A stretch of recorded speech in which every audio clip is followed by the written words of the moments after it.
funny, yesterday when at Mass, when the second reading was being proclaimed, I was thinking that the last time that reading came along was 3 years ago, and I was just starting off. I was like 3 weeks in as the pastor here, and for whatever reason, my heart was being moved to preach on the second reading.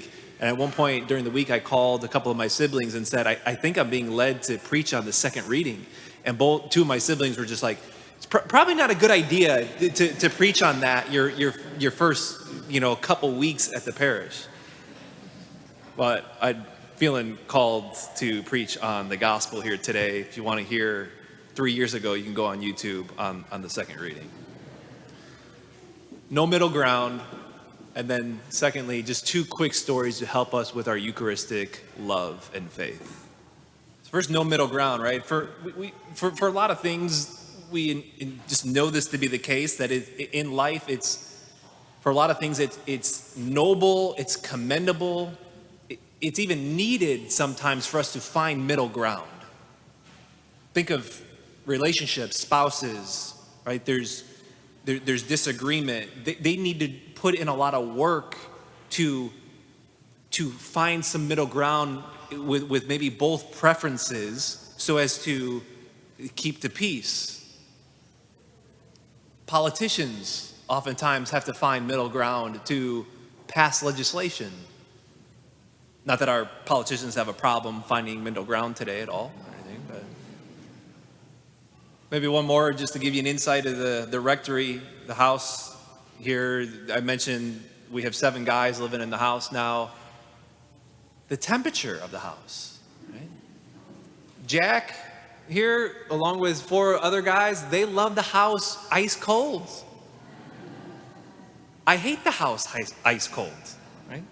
Middle ground, Deacon Christian and I, in our rooms, the air conditioning comes out of these little circular vents. We both in our rooms have socks stuffed up, hanging from the ceiling, the holes, so that we don't freeze. That's how we find middle ground. But with these things, right, and other things, we know that it's important, sometimes even needed, to find middle ground. There are things, however, where it's just not possible to find middle ground. Middle ground doesn't exist. This is the 5th week now we've been in John chapter 6, the bread of life discourse. We've been hearing things of Jesus saying things like, I am the bread of life come down from heaven. He kept ratcheting things up. Last week we heard him say, unless you eat my flesh and drink my blood, you have no life within you. And the response, ultimately, we hear today is, and throughout that time, these last number of weeks, the disciples are taking Jesus literally. And Jesus knows his disciples are taking him literally. You can clearly see that in the text. And what we see today, finally, the response is from Jesus' disciples. These aren't just the crowd. These are Jesus' disciples. Some leave and some stay. There's no middle ground. The first commandment is don't worship false gods. You can't worship idols. It's actually the most important commandment. All the other commandments flow from that one. And now there are many situations in which we kneel before things and people where it's not an act of worship. Think of a man who kneels before the woman that he's asking for his hand in marriage. He kneels before her. As he kneels before her, he's not worshiping her. Before the last Mass, I saw a dad and a son kneeling before the Pietà statue in the back. And as they're there, they're kneeling, and many people kneel there before that statue and kneel before it. It's a posture of kneeling helps us pray, and there before the statue of bringing our sorrows and our sufferings. But as you kneel before the statue, you're not worshiping the statue. But as you came in today and you genuflect to the tabernacle, or who's in the tabernacle, or in a moment during the prayer of consecration, the Eucharistic prayer, you will all fall on your knees. And the proper disposition in one's heart at that moment is a disposition of worship. When I hold up the host and you're on your knees, make no mistake, the proper disposition is one of worship. Here's the issue. We either have it right and we're worshiping God, or we have it wrong and we're worshiping a piece of bread, which would be a direct violation of the first commandment, the most important commandment. And we'd be then in serious sin. There's no middle ground. Either this is the dumbest form of idolatry, worshiping a wafer, and it doesn't even taste good, right? You can go to Kramer's and get a sourdough bread or something.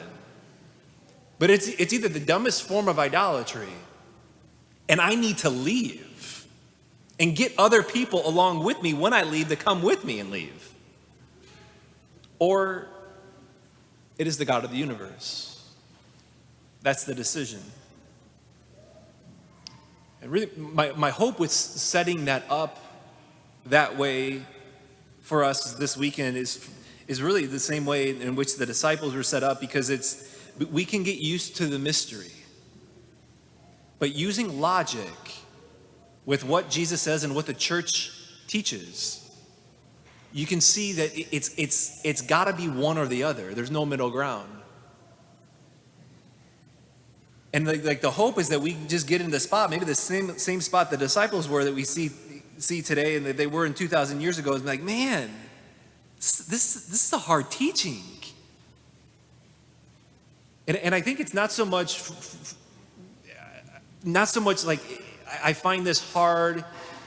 Like if one believes that there's a first cause of the universe, that God created the universe, that he made everything out of nothing, then it'd be kind of foolish to think that God who made everything out of nothing, and there is a first cause, that God can't also, if he wants, to change the substance of bread into the substance of his body. Like I think you would have to at least say, like, it's at least possible for God to do that. But I think what the harder thing is for us is to get to the spot where they say, like, this is hard. This is hard to accept the fact for most of us to say, I need him. Like I need him to live and to have life. But the hope is that we get to the spot of Peter, who speaks on the behalf of the disciples and ultimately does say, like, this is hard, but Master, whom else would we go to? Which brings us, secondly, just want to close with two quick stories to help us with Eucharistic love and faith. I've tried to stress here the last 3 years of the importance of one's disposition when they come up and receive communion. The Eucharist is not magic. God, of course, is all powerful. The Eucharist, then, is power. But our disposition matters. If we just come up nonchalant and not with faith. And so there's stories that I had all week long of thinking of great stories of throughout the last 2,000 years of great Eucharistic faith, from the 1st and 2nd century of St. Polycarp to the 3rd century in Rome, 16th century in England, and 17th century in Ireland. Just tons of stories. But I just want to give two stories that are closer to home. One of even in Clarendon Hills here. It's 2 years ago. A woman passed out at Mass here, at one of the Masses. She passed out. The ushers contacted the paramedics. The ambulance came. They eventually led her in the back gingerly, along with a doctor, to be placed on the stretcher. I, of course, had to continue the Mass. And as she was hoisted on the stretcher and led out to the narthex doors here, as she got to the door, she turned to the paramedics and said, "Stop. Please stop. I want to receive the Eucharist before I go to the hospital." Paramedics contacted an usher. Usher came and tapped Deacon Mike on the shoulder here. And as soon as Deacon Mike could slip away. During the Mass, he went and gave the woman the Eucharist. That doesn't happen unless you know and believe that he's the bread of life. Doesn't happen unless you know that the Eucharist is life. Jesus is life. That's a woman who knows that there's no middle ground, and she's on the side that says, I need him. I need him to live. This question for us today is, we're here today, do I know that I need him to have life? Second story, Deacon Christian, he was telling me last weekend, 2 weekends ago when he was here, that he was at a conference, and at the conference was, they had Mass every day at the conference, and at one of the Masses, he was sitting behind parents of 2 little children, a little boy and a little girl. I think he said they were 5 and 3 years old. The girl was 3, brother was 5, and of course, during the Mass, just like brothers and sisters would at that age, they're messing around with each other and, messing around with each other. But at the point of consecration,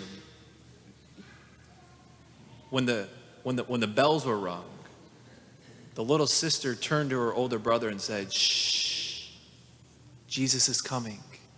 I can hear him." Do you know Jesus is coming? Like, really coming here in a moment. Like the one, like the kind of knowing he's coming, like coming that he can change my heart and renew me where I need to be renewed, and where I'm struggling or I've got a lack of hope, that healing can take place. Transformation can take place. See, that's what happens in communion. We talk about we receive Holy Communion.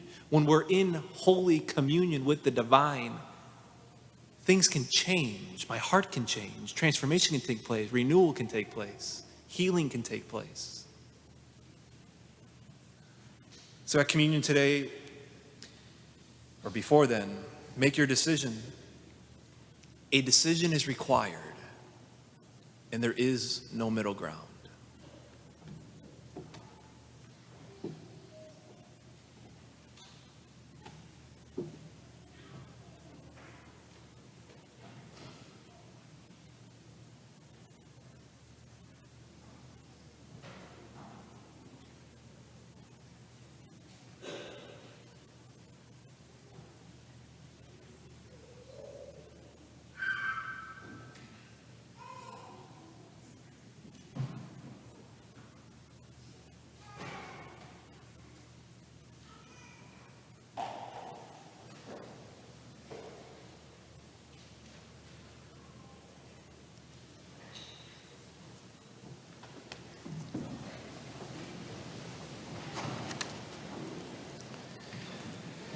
I believe in one God, the Father Almighty, maker of heaven and earth, of all visible and invisible.